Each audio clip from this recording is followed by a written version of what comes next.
Welcome to the Globetrottin ADs. This podcast is for you, athletic directors, activity coordinators, coaches, and program associates based in international schools around the world. The Globetrottin ADs is proudly hosted by Nick DeForest from the American International School Vienna and Matt Fleming from the American International School of Budapest. Here they are now, Nick and Matt and the Globetrottin ADs. Hello, everybody. Welcome to this week's episode of the Globetrottin ADs. We're happy to have everybody back as we chug along here in the fall 2020 season. And we're going to talk a little bit about how things are going and some positives that we've encountered and some other ideas that we're going to discuss today. Some feedback we've gotten from our coaches, some of our kids as well. And what plans might be for the winter season. So what's up, Nick? Hey, Matt. Hey, everybody. Thanks.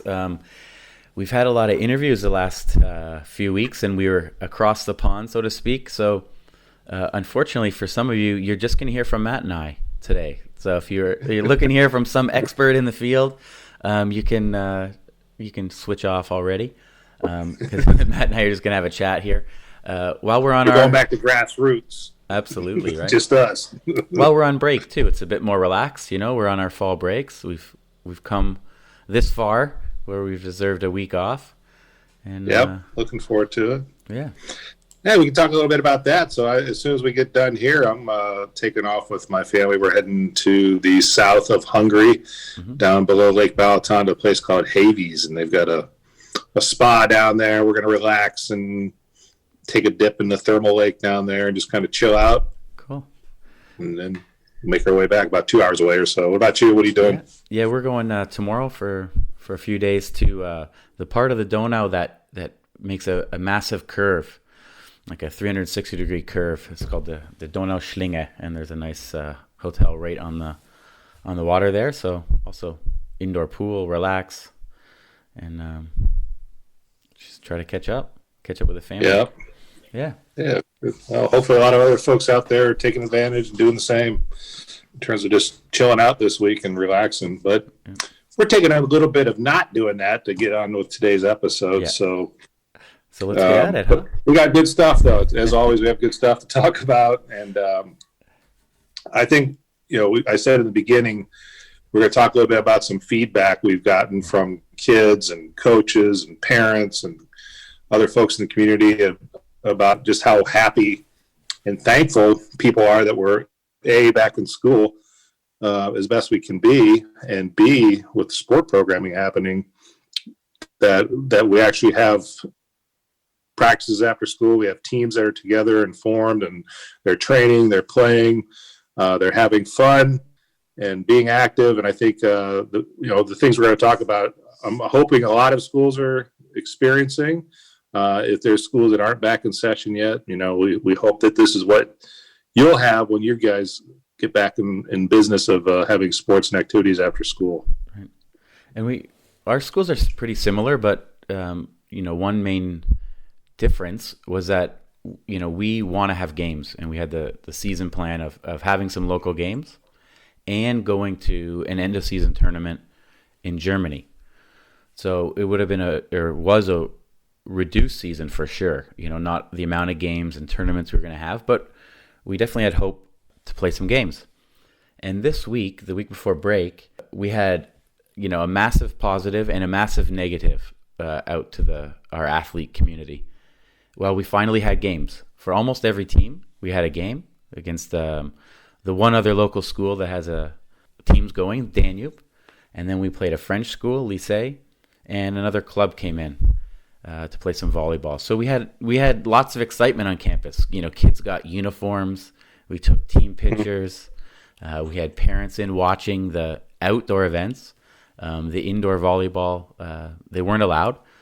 But it was just a lot of work, obviously, but a lot of excitement and really thankful just to be able to play, to be able to play. Yeah. Work makes it so worth it. And I think, especially going through the lockdown we all went through last spring, where folks couldn't even leave their houses, and everybody's in different situations in their home situations or home lives, about whether they have a backyard or whether they have access to somewhere where they can get out and walk around at least, or not if they're in an apartment building. So I think, being stuck in that situation of the quarantine and then being able to have a season and get back to a normal routine of sorts was great. But we're not as lucky as you guys. We can't have any games just yet. Everything we're doing is in-house. So I think that's pretty cool that you guys were at least able to play some other schools and some other clubs and to do those things. So it sounds like your school's being a little more flexible in that regard. We're still kind of we're still in a lockdown situation with our program, not a lockdown, but we're in a bubble situation where we can't have anybody on campus. We can't go anywhere. So everything we do is basically like an intramural type program, but it's worked out okay. I would say it's been okay. You asked some kids this week, some kids and coaches about how it's going, right?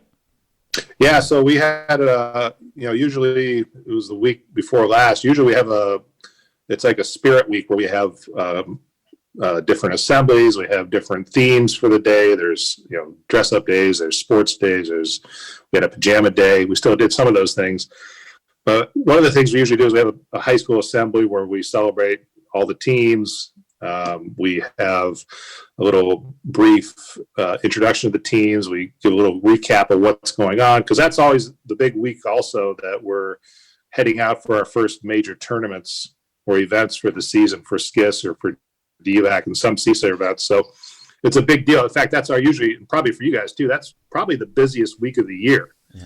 That second weekend of October, because every team is out doing something that weekend. They're off or we're hosting something. So it's usually quite busy with all the teams involved. And fall is usually the busiest season with the most teams. So we couldn't do those things. So instead of having an assembly where we get everybody together, the kids did their assembly, but virtually. So they had to go to their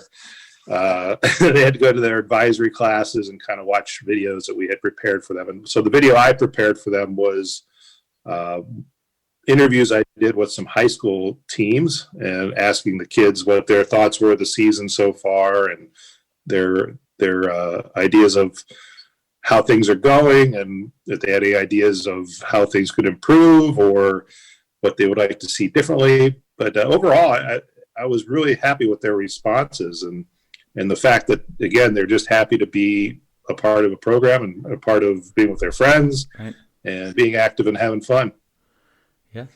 Yeah, it was really cool to hear the responses, knowing that you're not playing anything. You're not doing anything. It's just practice, obviously, in intramural type things. So that's a great response, right? So let's listen to a coach and an athlete. Yeah, so this is our high school boys soccer coach. Yeah.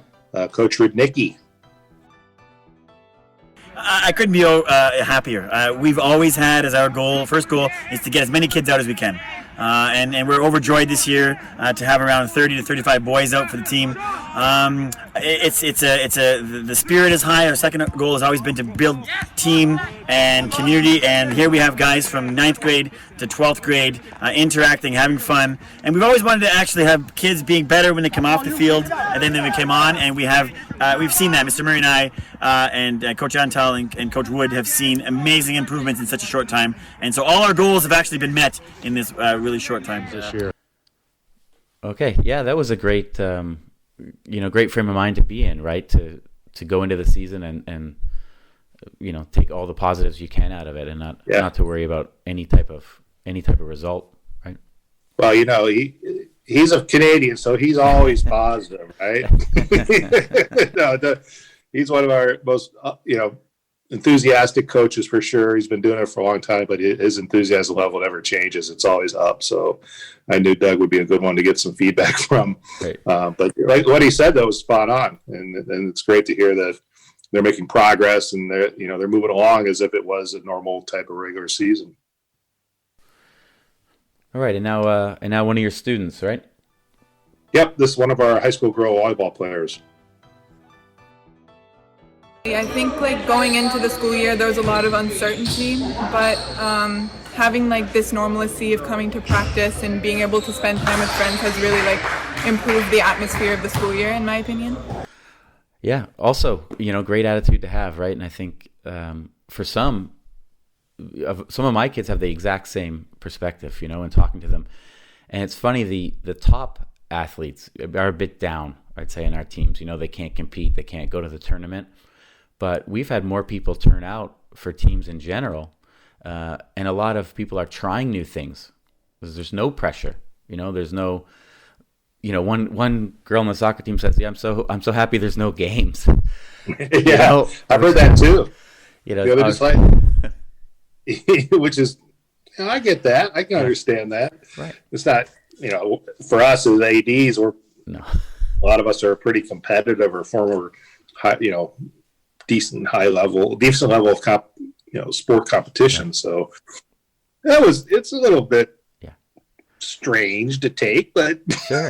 Hey, I appreciate that the kids are coming from, because they like the sport. I think being with their friends, it's a social situation. So, and that pressure, you get that perspective too, the pressure kids feel when they are in a competitive situation. It's a fact of life. I think we all go through that no matter what. So maybe if it's away, it's not part of the sports experience this fall, I could see how they're a little bit relieved. Sure. And maybe that's just the window of opportunity they need to go out and try it, so they haven't tried it for a while because they're worried about competition. So the competition's gone. So they give it a try, and next year they're all in. Maybe that's just the opening they need. So looking at it on the positive side, right? Yes. And so what about some feedback from your side, where you had mentioned you had talked to some parents as well, or? Yeah, no, really all positive. And it came to a big, you send out things, you send out emails to parents, you send all this great info, or you have these things, and you often don't get responses back, right? Or only negative ones back, right? And this week, I sent out a kind of a negative email and got a ton of positive responses back. And negative being that it was the cancellation notice of our tournaments. So we told everyone, look, we're not going to go to Germany in November. Austria is on a red list from Germany and now throughout Europe. So we couldn't enter Germany without a negative test. And it's just not the right thing to do right now to travel across borders and compete for us. So I sent that out to the parents, explaining why, all the steps we did.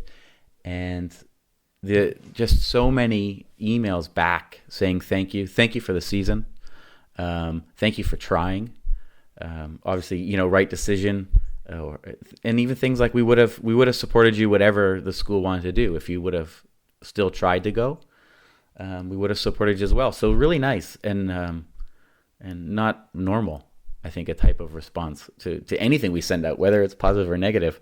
It was just really nice. So.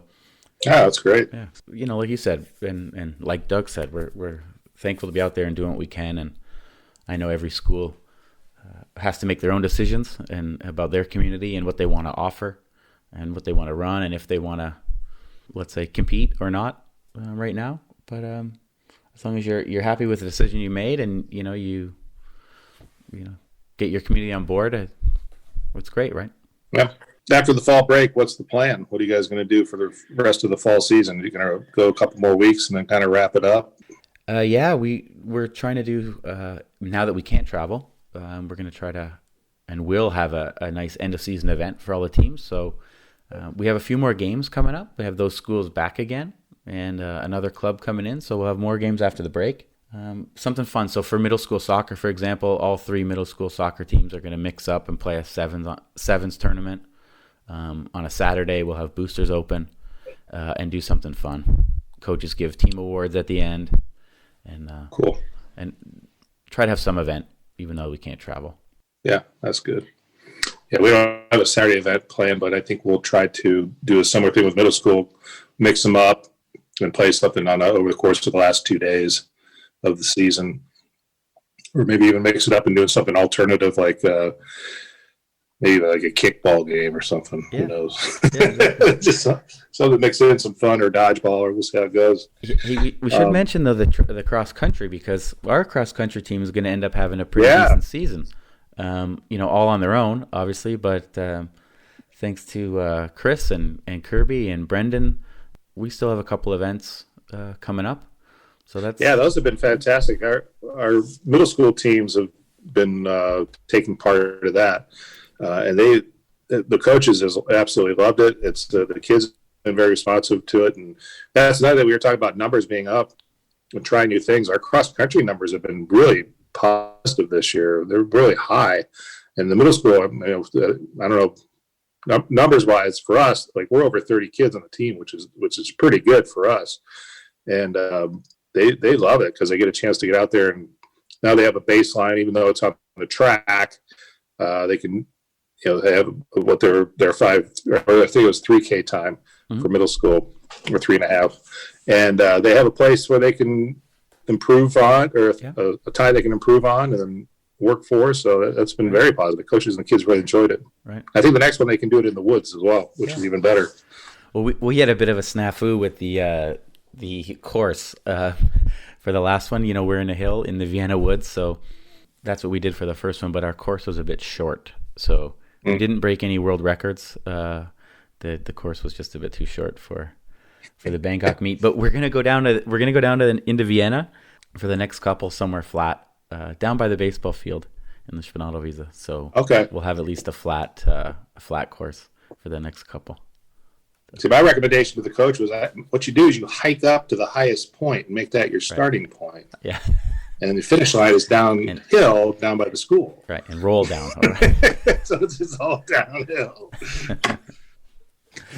Trying to get some virtual awards. No, we didn't do that. Just for the record, we didn't do that. Yeah, but that's been a great thing, and thanks to those guys for organizing those virtual meets, because it's very cool. And I like seeing all the results. I thought that was pretty cool because you got to see all these different schools from all over the world taking part in this event, right? And you get to see kids, and different results are all over the place. And I wasn't even worried about the placements of the times. For me, it was just super interesting to see all those school names from all over the place. And even one school had one kid involved in the whole event. I thought that was pretty cool. Sure. Yeah. Even small schools, big schools, whoever wanted to do it. Exactly. Well, that is exactly the reason for the student-led conference. That's what we'll talk about later. But bring people from all around the world together. But before we do that, we're moving into the winter season pretty soon, right, Matt? So let's talk about our plans. Basically, we want to do as normal a season as possible for as long as we can.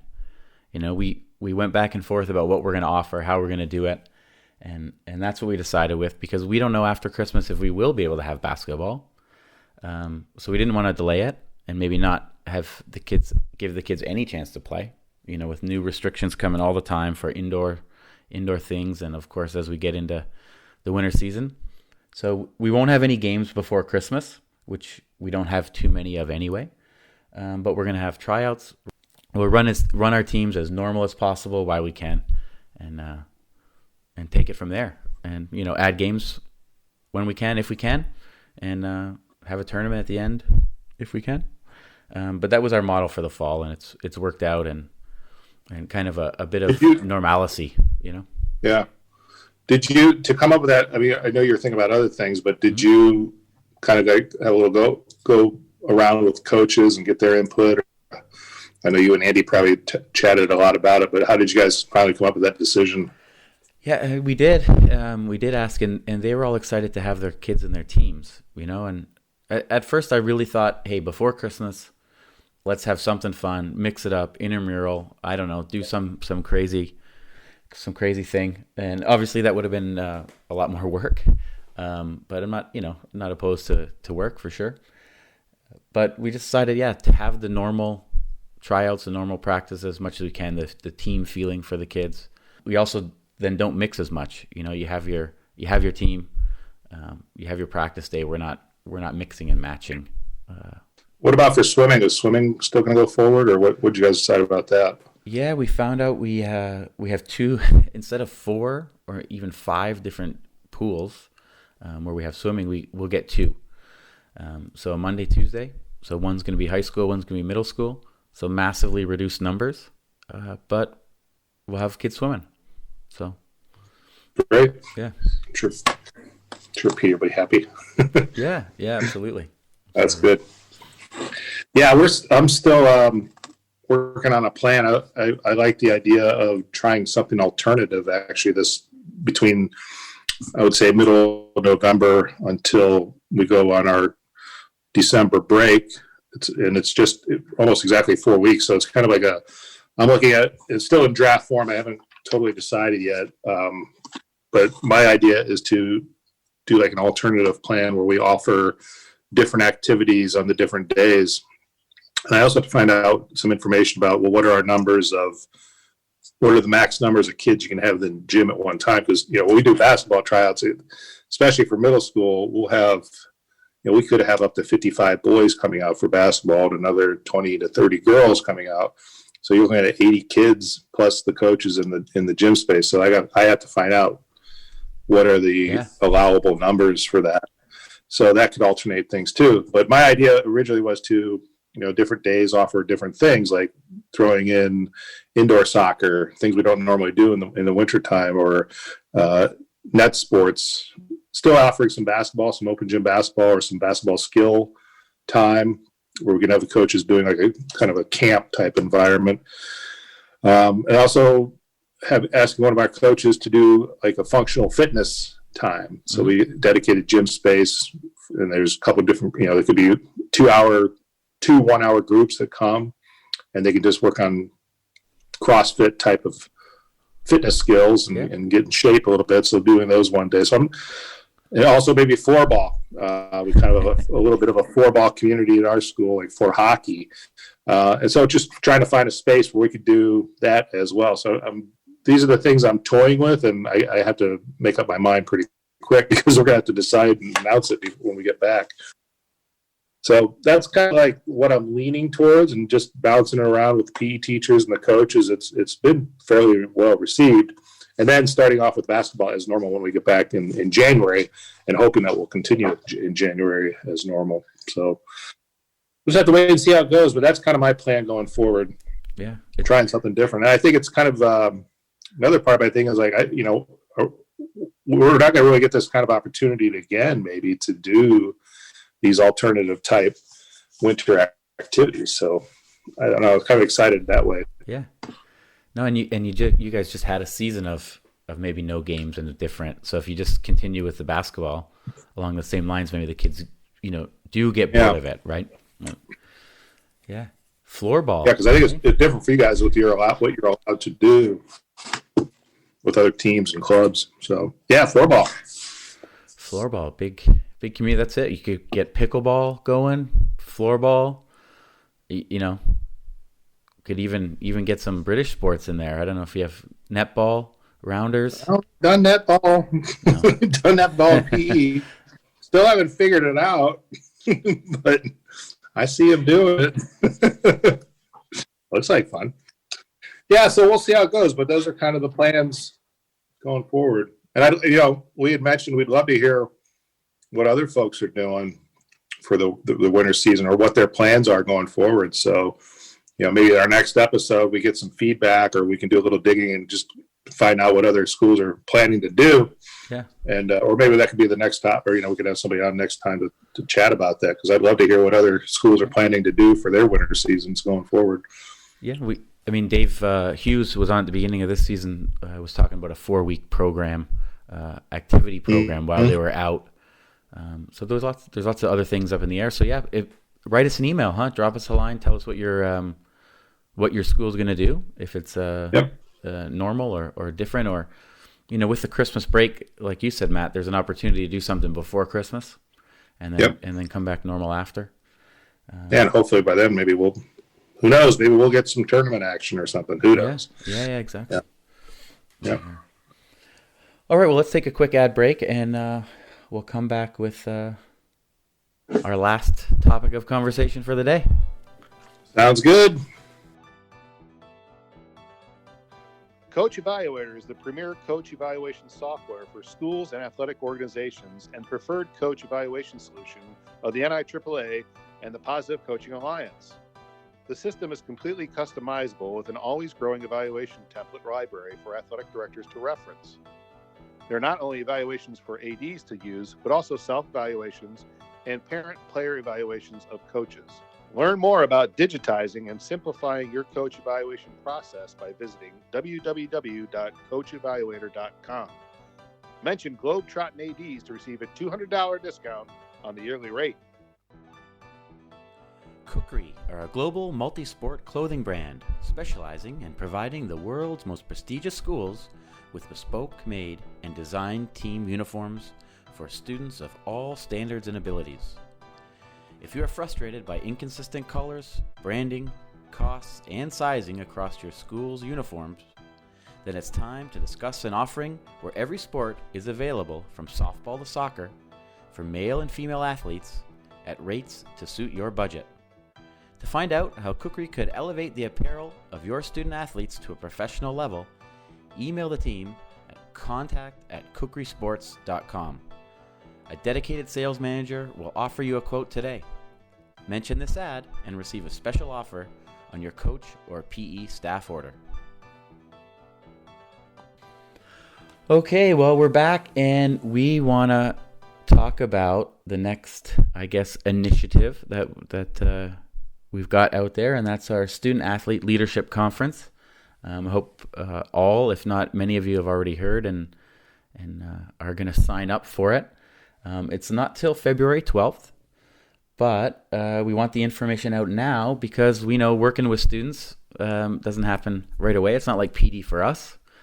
You got to get the students ready and organized, and especially if you want any of your students to present, they need to work through what they're going to present, how they're going to present it, and practice it. So, yeah, this is very exciting. I know, the feedback we've received from our colleagues who we've been sharing this with, the feedback's been very positive. I know we're excited in Budapest for this project, and I haven't officially announced it to our students, but it's coming. And when we get back from the holidays, it's going to be a chance to introduce it to them and get them to develop their ideas and start thinking about it. But I know it's going to be well received for sure. And our cast coordinators very excited for it as well.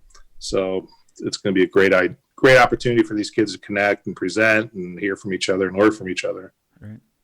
And that's what we were thinking, right? We're doing all these PD sessions and conferences, not just ours in the summer, but all the ones that were out there. And most of them are all focused on how we can better serve our athletes. But almost none of them included any athletes or students in them, right? Yeah, what's cool is it's a chance for them to hear their voices or hear kids their own age group speak and talk about topics that are meaningful to them. So it's going to be really cool to see. And the best part of it for us as ADs, in addition to the collaboration, of course, is that it's free. Yeah, there's no cost involved. Yeah, exactly. And we talked about it earlier in this episode. It'll bring people from all over the world together, right? 35 schools have already signed up. That's 4 different continents. I know the time frame limits South America per se and North America, but they'll be recorded. People can watch them after, and it just, to me, it gives a chance for massive schools. Maybe like an ASL in London that's really big, and then a tiny little school, like Sarajevo with a very few limited number of kids, all to join together, and all be in one thing together, which is pretty cool. Keynote speakers aren't bad either. Sebastian to start us off, and Greg to take it home. That should be really cool. Yeah, and they carry some good clout with them as well. Pretty well established speakers, and they have great messages as well to deliver. So it'll be great to hear them speak again and inspire others, and offer some insights to being a better student athlete. But the other great thing is we're focusing a lot on student athletes, but really any student can join this conference, and it's which I think is great too. There's a lot of flexibility offered for that. What schools might be wrestling with out there right now is how to use this conference for the community. And we had a chat before break of, do we allow all the kids to participate? I don't mean as speakers, but I mean as attendees, and do we force them to watch? Do we just pick, maybe the team captains or a select few or all student athletes? And, every school can do it a different way, right? And we were thinking, if we get a speaker like Sebastian to come in to speak at our school, we would have the whole high school go, right? The whole high school would be in the gym or the theater and would watch. So we were thinking maybe for the keynotes, we have that on the big screen in the theater for the whole high school, or a good deal of, a great amount of kids, maybe all the student athletes. And then they could go to the rooms, different classrooms for the breakout sessions, or we just have, let's say 10, 12 kids, and they're in one classroom all day and they're focused on this, and that's it. You can take this many different ways to serve your community, right? Yep. Yeah. So it's I'm looking forward to it and everything that's going to bring. So it's going to be exciting. Yeah. Another Globetrottin initiative getting out there. Absolutely. And we'll have more info coming out, as we get responses and get more info about the sessions and types of sessions. And so right now, just really focused on presenters, I would say. And then before Christmas, we'll have another wave of kind of advertisement of, here, these are the sessions. Have your students, get involved to watch the conference. Yeah, to be attendees. It's going to be great. Cool. All right. Well, holidays are calling, right? Let's go. Yeah. One just last announcement for the Globetrottin ADs initiative. Don't forget, for those of you partaking in our book club, this is a good time to catch up on your reading on the holiday. So we're reading David and Goliath by Malcolm Gladwell. Yeah. I'm doing all right. I'm 81 pages in, so almost halfway there. I'm not far behind. Still got ways to go, but it's a really good book. So far, I'm finding it's really cool. It's very interesting, and I look forward to the conversations we'll have with the book club. I don't know, sometime in November. Yeah. I think we're shooting for mid-November. Yeah, absolutely. Yeah, so everybody out there, make sure you're staying on top of your reading. Don't cram to the last minute. Good tips to take us home, right? That's right. Cool. Okay, well. Okay, buddy. Enjoy your holiday, everybody. You too. Yeah. Have a good soak. Enjoy your spa time. All right. We'll see y'all next time. Until next week, this has been another episode of the Globetrottin ADs.